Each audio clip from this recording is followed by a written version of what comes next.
Hold on a second. Hello. Yo, can you hear me now? Can you hear me? Yeah, can you hear me? Yeah, I can hear you. You got a pair of earbuds?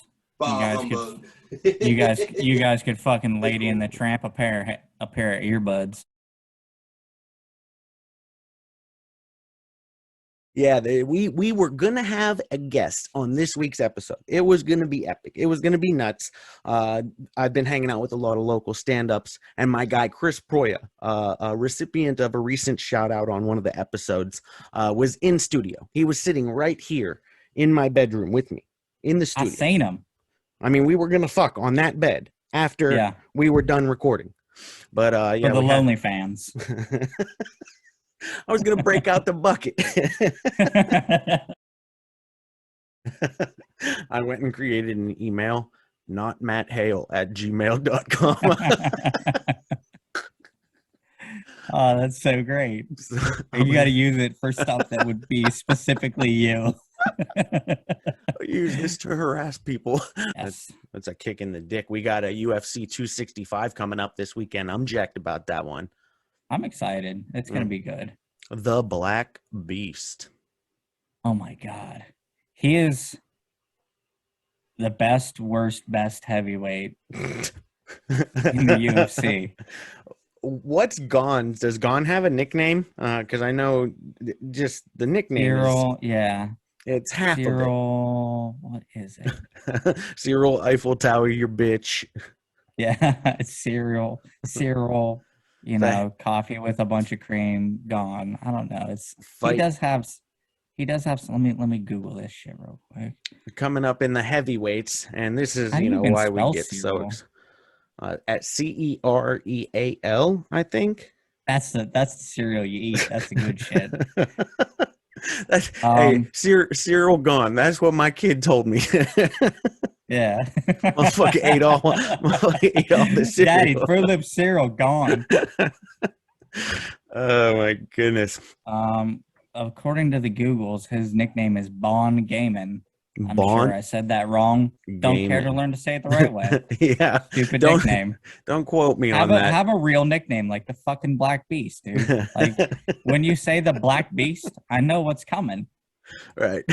You want to paint a picture? There's no fucking like, oh, what could this mean for me? What's in for me tonight?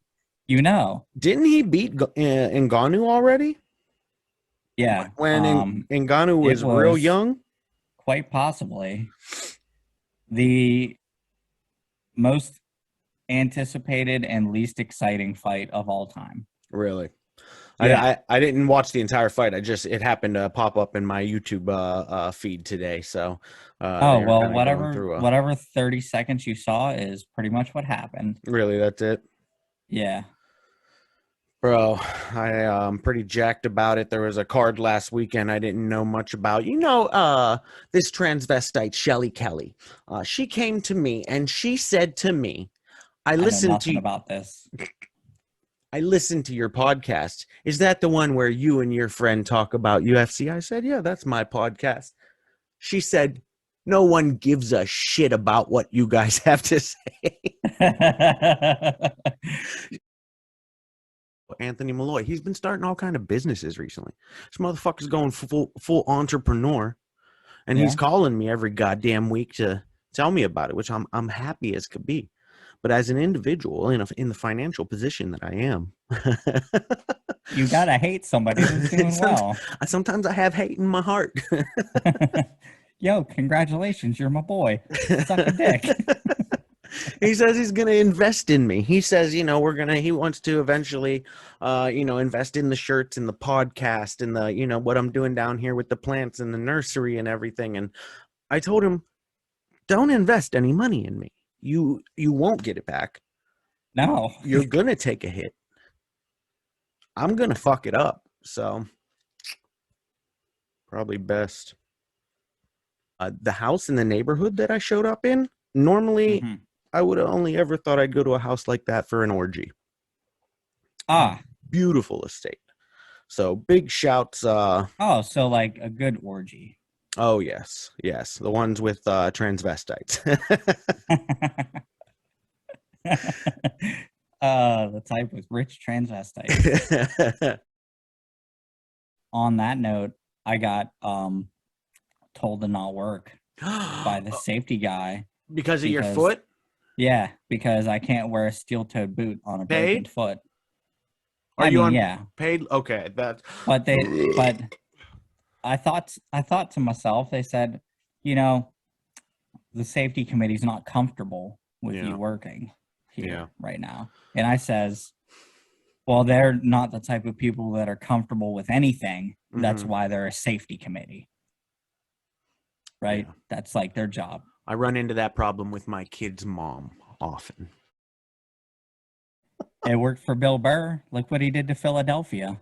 Oh my God. That if anybody who is listening to the podcast, if you are a fan of comedy, if you haven't listened to Bill Burr's classic set from Philly, PA, there was some sort of like festival going on, 3 days of comedy, and Philly was being Philly.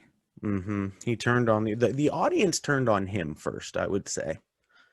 And then well, the story, I guess, is that they had been booing comics off the stage, you know, just how rowdy jock sports fans would do for, you know, they're mad at everything because you live in fucking Philadelphia, Pennsylvania. So then Bill Burr came up and he wasn't taking none of that shit. I love to see them stand up for themselves. It was amazing. I've met some people from Philly here in Florida. Trash ass. They're garbage humans. People. Oh, yeah. I ended up having to cut them out of my lives. They asked if they could keep a car in my backyard, which it was like their normal car. It wasn't like a busted down piece of shit. It was a Mustang Corvette.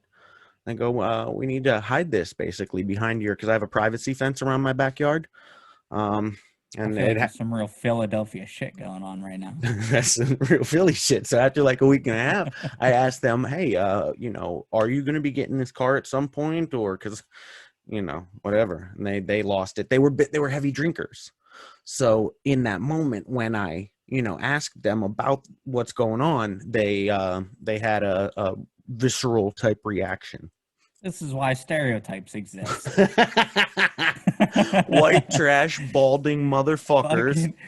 Fucking people like this.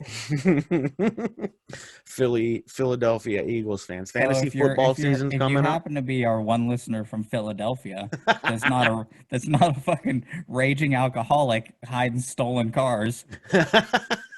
Blame them. You know, I thought that they wanted it in my backyard, not because I thought it was stolen. I knew it was theirs. They had it for like 2 or 3 years, but turns out it wasn't paid off. So it was getting repoed, and they needed to hide it. And I thought that the reason I asked him was because I didn't mind hiding it from the repo man, but I thought if this thing's in my backyard and it's been involved in some sort of a crime, because these guys were heavy drinkers and constantly drinking and driving. So I was thinking maybe if they hit somebody or had some sort of accident, right, and the cops are looking for this car, I'm going to be up shit creek. Big shouts out to Barb and Eric. You don't need that. Barb and Eric?